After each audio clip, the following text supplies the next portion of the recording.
Assalamualaikum warahmatullahi wabarakatuh. Perkenalkan, nama saya Muhammad Darmas Setiawan dari Teknik Informatika kelas 01 TPLP 007. Di sini saya akan membahas tentang pertemuan yang meliputi pengantar teknologi informasi.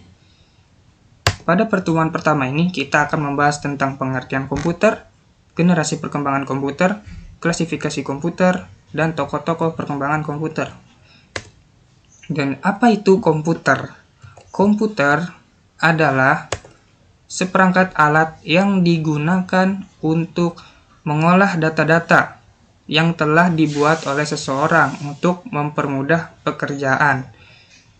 Di mana di sini sudah pada mengenal komputer ya, sudah pernah memegang atau pernah melihat atau bahkan sudah mengoperasikannya.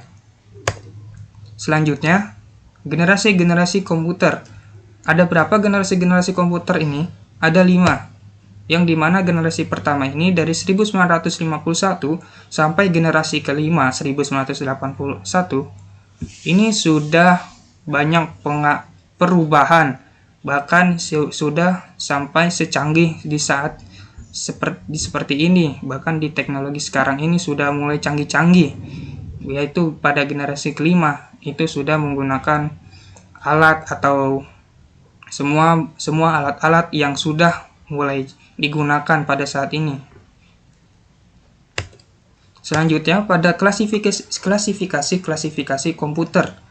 Klasifikasi komputer itu ada berapa? Ada 3, yaitu yang berdasarkan tujuan. Nah, berdasarkan tujuan ini juga dipecah mempunyai tujuan tersendiri, yaitu ada yang khusus dan juga ada yang untuk keseharian, yaitu di mana untuk khusus itu untuk pekerjaan yang dimana untuk satu pekerjaan saja, yaitu seperti di minimarket, supermarket, yaitu dimana yang menggunakan kasir tersebut. Nah, itu adalah yang spesial atau yang khusus. Nah, untuk yang keseharian atau yang general itu yang biasanya untuk kita yang sehari-hari kita gunakan untuk bisa mengerjakan tugas, untuk bisa bermain game atau apapun yang bisa kita operasikan. Yang kedua, berdasarkan data yang diolah. Data yang diolah ini mempunyai 3 tipe komputer juga, yang dimana yaitu komputer analog, yang dimana masih menggunakan arus daya listrik yang sangat besar, dan juga komputer digital, yang dimana seperti sudah saat ini yang sudah bisa kita lihat atau kita cari, yang sudah menampilkan layarnya, yaitu memvisualisasikan. Dan juga ada komputer hybrid. Hybrid itu bergabungan dari antara analog dan digital, yang dimana saat ini sudah sering dipakai pada zaman saat ini ya. Dan yang ketiga, berdasarkan ukuran dan kemampuan, yaitu dipecah menjadi ada 4 bagian, yaitu ada mikrokomputer, ada microcontroller, ada mini komputer, dan mainframe. Selanjutnya kita akan mengenal tokoh perkembangan komputer. Tokoh-tokohnya yaitu dari penemu pertama atau bisa dibilang ayah dari komputer tersebut adalah Charles Babbage, yaitu dimana dia adalah penemu pertama pada komputer. Dan juga di sini ada rekan teman dari Charles, yaitu Lovelace, Byron, dan juga semua perkembangan tokoh-tokoh perkembangannya, yaitu ada Hermann Hollerith dan juga von Neumann dan Alan Turing. Mungkin sekian untuk pertemuan pertama ini. Kita akan lanjut ke pertemuan kedua, yaitu yang membahas tentang CPU, pengertian CPU, komponen-komponen CPU, cara kerja CPU, fungsi CPU, dan juga bagian-bagian dari CPU. Nah, apa itu CPU? Mungkin sudah pada pernah melihat ya CPU itu ya, yang pada bagian komputer itu. Nah, CPU itu kepanjangan dari Central Processing Unit, yang artinya adalah sebuah hardware yang digunakan untuk menjalankan perintah-perintah dan data-data dari perangkat lunak. Itu semuanya yang sudah dibuat, yang sudah dijalankan sebelumnya. Dan juga ada komponen-komponen CPU. Komponen-komponen CPU itu ada berapa sih? Ada berapa kira-kira? Ada 3, yaitu unit control. Unit control tersendiri adalah yang khusus untuk menjalankan program tersebut. Jadi untuk menjalankan suatu program pasti akan melalui unit control awalnya. Dan juga yang kedua, register.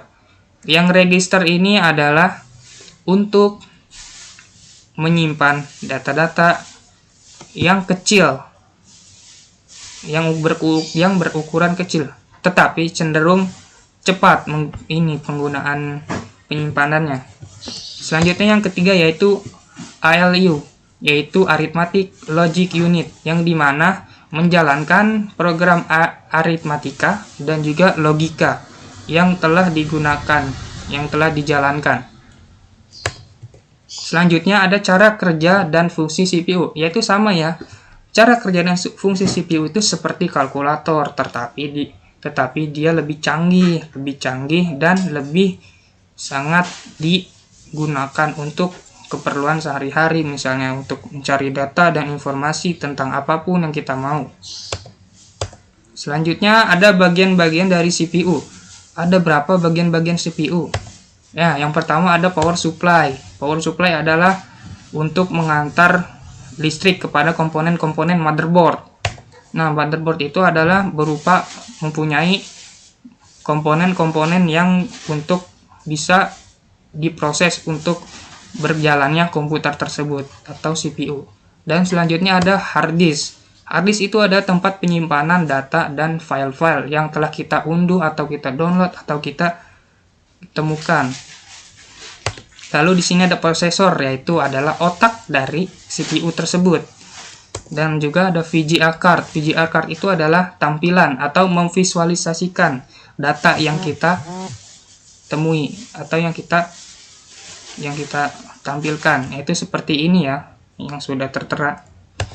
Yaitu selanjutnya CD-ROM. CD-ROM itu seperti piringan untuk memasuki DVD atau disket untuk kita bisa mengolah data atau menyimpan data juga bisa di situ.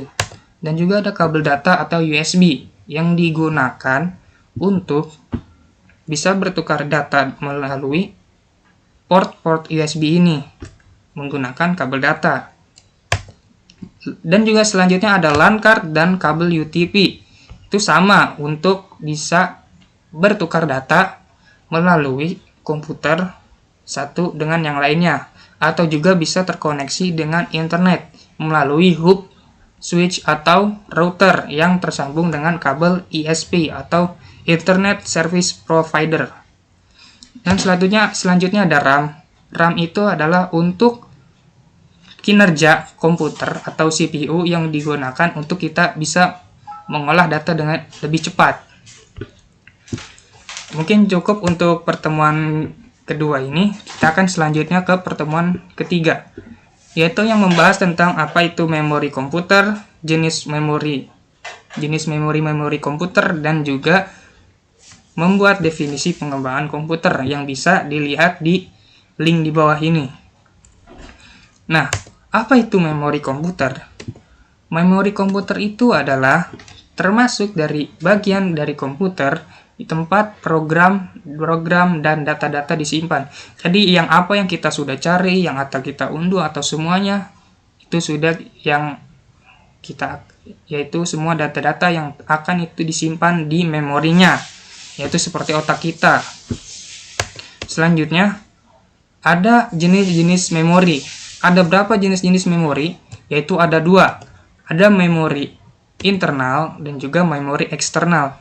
Nah, memori internal ini terbagi menjadi banyak, yaitu ada ROM, ada RAM, ada CMOS, ada DRAM, ada SDRAM, DIMM, dan juga cache memory.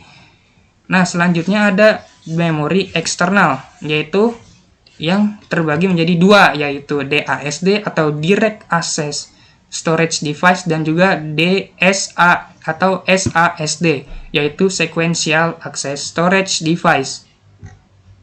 Nah, mungkin cukup untuk ke pertemuan ketiga kali ini.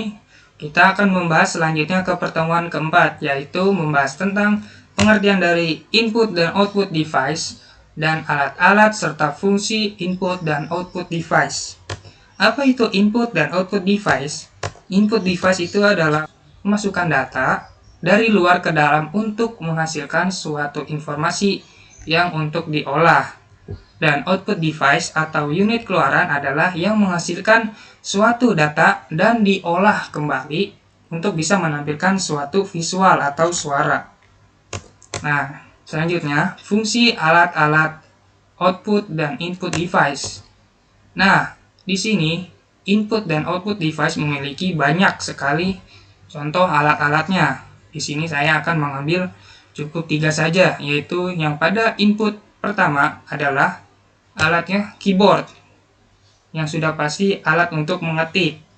Yang kedua adalah mouse untuk mengoperasikan atau mengklik suatu program, dan juga like pen untuk menggambar atau menuliskan pada suatu objek yang telah kita sambungkan. Serta output device.